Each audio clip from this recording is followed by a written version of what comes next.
ఆర్థికంగా ఎంత శూన్యంగా ఉంటుందంటే, ఎంత ఆర్థిక ఇబ్బంది ఏంటి అసలు, మనమే ఇంత ఆర్థిక ఇబ్బందులో ఉంటే రేపొద్దున నా పరిస్థితి ఏంటి, ఎలా రోజు రోజుకి ఏదన్నా ఒక బెట్టు ఎక్కుతామేమో అనుకుంటే దిగజారిపోతున్నాం తప్ప ముందుకు వెళ్ళలేకపోతున్నామే. ఆర్థికంగా ఏదన్నా అయ్యే అవకాశం ఉందా? ఎక్కడా కనపడట్లా, కనుచూపు మేరలో కనపడట్లా. ఆర్థిక ఇబ్బందుల్లో నీకు శూన్యంగా ఉండే బిడ్డలు కొంతమంది ఉన్నారు. పని చేస్తారు, ఏదో పాటు పడతారు, కానీ చిల్లు చంచులో పోసిన సంపాదన లాగా అయిపోద్ది.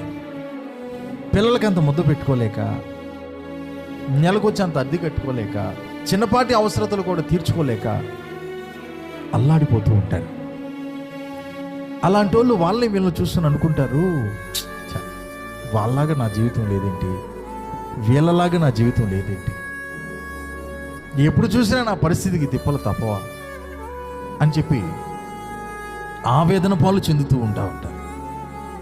ఎటు చూసినా ఆర్థిక పరమైనటువంటి విధానంలో ఎంత కష్టపడినా సరే శూన్యమే, నిరాకారమే. కానీ వారికి కూడా ఒక కమ్మనైన మాట ఏంటో తెలుసా? నా పరిశుద్ధాత్మ దేవుడు వస్తే ఆ పరిస్థితుల్లో కూడా వాళ్ళకు ఒక వెలుగు కలుగుతుందంట.